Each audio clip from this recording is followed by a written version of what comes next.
Well, we've all been there. We all know the situation, right? You meet a singer and everything's going great and you want to start a new project. So you get together and you pick the songs and then you go home and you learn those songs exactly as they are on the record, right? Because that's what you're supposed to do, right? Well, maybe. Because when you get together and you start playing that first song and you're like 3 chords into the song, and then the singer goes, "Hey, this is kind of low. Can we pick this up a little bit? Can you play it in another key?" And then your entire life flashes before your eyes because you don't know how to freaking transpose. Well, those days are over. So what is transposing? Well, let me start with a familiar example. So a graph. What is a graph? Well, when you put points on a graph, you name the points by referring to the origin, right? The origin is where the x-axis crosses the y-axis, 0, 0. And all the other points are identified by their relation to the origin. So if we were to pick up the origin and move it somewhere else, we could recreate the same graph but somewhere else, by putting the points at the same distance from the origin in the new place. A very similar thing occurs in music. If you have a chord progression, say, A minor, D minor, G, and C. We know that this chord progression is in the key of C, in the key of C major. So that C is kind of like the origin. Every other chord in the chord progression relates to that C. All of those chords are a certain distance from the C. And if we were to pick up that origin and move it, that is, take the C and change it to something else, for example, E. Now we just need to change the first, the second, and the third chords in such a way that their distance from the E is the same as it was from the C. And thus, in a sense, we have picked up our graph and moved it. All of the points are in the same place in relation to the origin, but because the origin moved, all the points moved. Now, there are a couple different ways to think about this. I am going to teach you guys the way that I think is best for your development as musicians in general. This will require you to know some basic music theory. So I am going to cover this music theory at lightning speed right now, but if you would like a more thorough explanation, you can go to the first video in my series called Crash Course in Music Theory, and I will put a link in the video and in the description below. So if you already know what I'm about to teach you, if you already know the chromatic scale, half steps and whole steps, and the major scale, which are very basic things, then you can skip ahead to the next section. So let's get started with the chromatic scale. We use 12 notes in modern music and modern Western music to divide up the octave. They can be written out like this: A sharp, B, C, C sharp, D, D sharp, E, F, F sharp, G, G sharp, A sharp, B, C, C sharp, and then it goes on and on and on just like that. And if you haven't figured out yet, that little hashtag looking thing, that little number sign, is called a sharp. And when you see a sharp, the sharp means like the next note up, like the above, like higher than. That's what sharp means. So A sharp is the note above A, C sharp is the note above C, just like that. There's no sharp between B and C. There's no sharp between E and F. You got to remember that. All those notes that are written as sharps could also be written as flats. If we write out the chromatic scale with flats, it would sound something like this: A, B flat, B, C, D flat, D, E flat, E, F, G flat, G, A flat, A, B flat, B, C, and so on and so forth. And it would just go on like that. The program that I am currently using does not have a flat sign, so I am using a lowercase b to represent my flat sign, but that is not actually what a flat sign looks like. It's pretty close, but it's not exactly the same. Now, the distance between one note and the one right next to it is called a half step. So the distance between C and C sharp is a half step. The distance between E flat and E is called a half step. And thus, obviously, when you put together two half steps, you get a whole step. So the distance between C and D, that's two half steps, that's a whole step.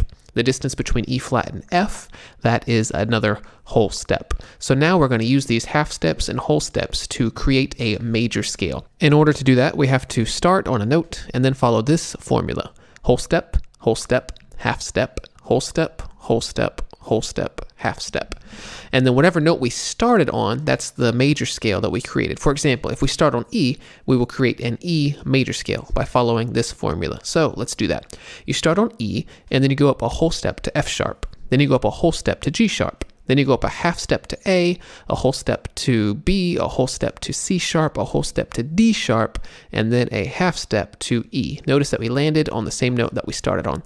These notes, E, F sharp, G sharp, A, B, C sharp, D sharp, E, make up the E major scale. So that is your primer on basic music theory. And like I said, if you need a fuller explanation, a better explanation of all that stuff, go to video number 1 of my Crash Course in Music Theory series. So let's get back to our example chord progression. Our chords were A minor, D minor, G, and C. We know that this is in C major.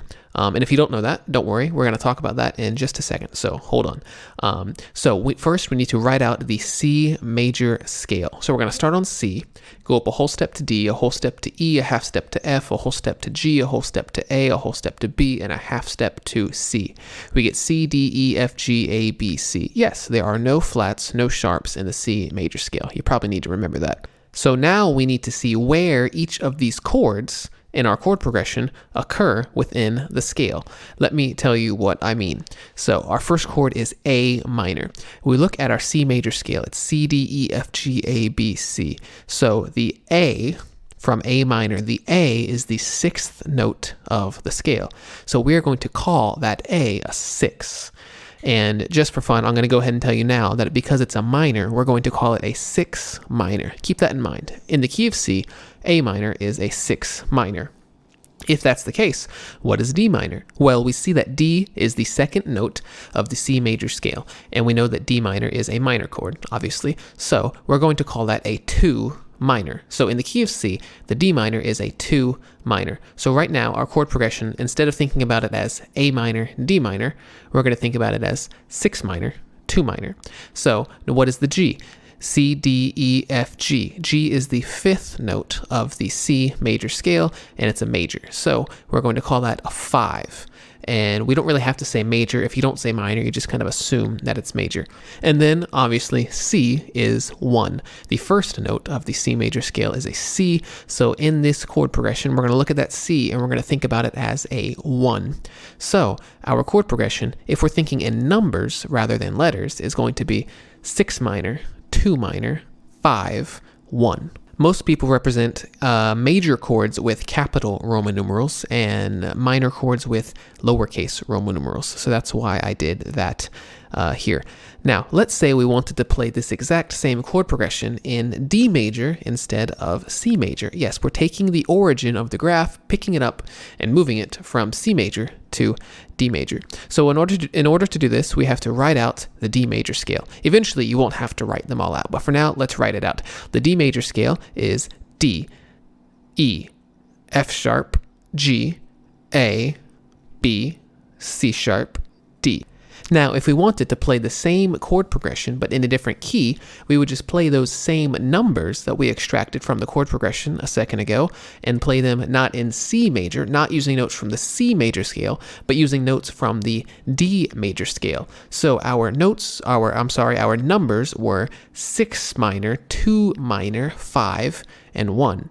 So in the key of D, that is going to be B minor, E minor, A, D. And in this chord progression, all of the chords have the same relationship to the D that all the chords in our other chord progression had to the C. The origin of the graph has moved, but the points are still relatively in the same places. So now we are going to do another one. We are going to do those same numbers, but this time in the key of A flat major. So what I want you guys to do is pause the video and try to find those same numbers in the key of E flat major. So pause the video, go for it. Well, if we write out the A flat major scale, we will get A flat, B flat, C, D flat, E flat, F, G, A flat. That's the A flat major scale. And we're looking for the 6 minor, 2 minor, 5, and 1 in the key of A flat. So that is going to give us F minor, B flat minor, E flat, A flat. And that would be the 6 minor, 2 minor, 5, and 1 in the key of A flat major. And thus the same chord progression, but with a different tonal center, with a different one, with a different origin, with the origin in a different place. So now, just for fun, let's do a completely different chord progression. I am now going to give you a chord progression that is in the key of E flat major, and I want you to transpose it to A major. So our chord progression in E flat major is A flat, E flat, B flat, C minor. So obviously the first three chords are majors, that C is a minor. A flat, E flat, B flat, C minor. Now, pause the video and transpose this to A major. Well, if we write out the E flat major scale, we get E flat, F, G, A flat, B flat, C, D, and E flat. Thus, the A flat in our chord progression is a 4, the E flat is a 1, the B flat is a 5, and the C minor is a 6 minor. So, numerically, thinking in numbers, our chord progression is 4, 1, 5, 6 minor. Now we want to take these same numbers, 4, 1, 5, and 6 minor, and play them in the key of A major. If we write out an A major scale, we get A, B, C sharp, D, E, F sharp, G sharp, and A. And if we were to play 4, 1, 5, and 6 major in the key of A, we would get D, A, E, and F sharp minor. D major, A major, E major, and F sharp minor. And that is how you do this. And as long as you know the key that a chord progression is in, you should be able to transpose it to any other key.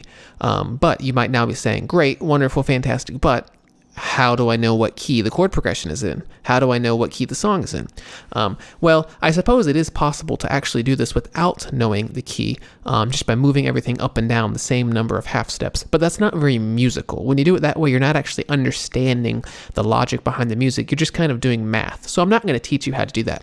The easiest way to understand what key a song is in is just to know how music works and just to know music theory and to know why certain notes work with other notes and why certain chords work with other chords and whatnot.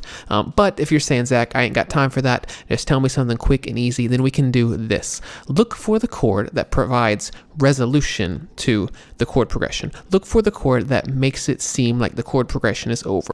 When you have found the key that the song is in, you can play that chord. So if it's in C major, you can play a C major, and the chord progression sounds complete, resolved, everything is finished, the song can end, and you can go home. When you found that chord that sounds like that, then you have found the one of the chord progression. You found the key of the song. And if you have no idea what the crap I'm talking about, then I give a good example of this in my Crash Course in Music Theory series in the 5th video at 3 minutes in. So go to the 5th video of my Crash Course in Music Theory series and go to minute number 3 and watch for about another minute. So between 3 and 4 minutes, and I give a really good example there of what I mean by resolution. And if the song resolves on an A major, that means the song is in A major. But you might say to yourself, not all songs are in major keys. I know that some songs are in minor keys. Well, once again, there are multiple ways to approach this, and you could do it kind of without understanding what you're doing, but I think the best way is to really just repeat the entire process that we've done thus far, but with a minor scale instead of a major scale. And I'm going to cover this at lightning speed as well, and this is found in the 6th video of my Crash Course in Music Theory series if anyone wants a fuller explanation. The formula for a minor scale is going to be whole step, half step, whole step, whole step, half step, whole step, whole step. So for example, if we wanted a D minor scale, we would take a D, go up a whole step to E, go up a half step to F, go up a whole step to G, go up a whole step to A, go up a half step to B flat, go up a whole step to C, another whole step to D. And we would land on the D, that's where we started. And all those notes in the middle, D, E, F, G, A, B flat, C, D, those notes make up the D minor scale. So a chord progression in the key of D minor might look something like this: D minor, B flat, F, C. The last 3 chords are all major, the first one's minor. D minor, B flat major, F major, C major. And if we're going to give these chords numerical values based on the place that they fall within the D minor scale, the D minor is going to be 1 minor, the B flat is 6, the F is 3, and the C is 7. So 1 minor, 6 major, 3 major, 7 major. Now, let's say we wanted to transpose that into another key. For example, F sharp minor. The F sharp minor scale is going to be F sharp, G sharp, A, B, C sharp, D, E, F sharp. And if we wanted to take the 1 minor, 6 major, 3 major, 7 major of the key of F sharp minor, we would get F sharp minor, D, A, E. And thus those chords are the same chords in terms of relationship to one another. It's the same chord progression as the chords that we started with, as the chords D minor, B flat major, F major, and C. And this, my friends, is how you transpose. Like I said, I covered a lot of material really quickly right here. If you already knew the music theoretical concepts, then this should have been really easy for you. If these were new concepts, then it probably was not. So you might need to go, like I've said 8,000 times in this video, to my crash course in music theory series and brush up on your basic music theory. If you liked the video, you can let me know that by, I don't know, liking the video, something like that. You can subscribe, turn on notifications. These videos do take a long time to make, so if you are benefiting from them in any way, the least you could do is give me a like, give me a subscribe, give me a comment, say thanks, something like that. Share me on Facebook, something like that. And that would be a wonderful way to say thank you. If you have any questions, let me know in the comments, and I'll try to get to all of them, and be on the lookout for more videos just like this one.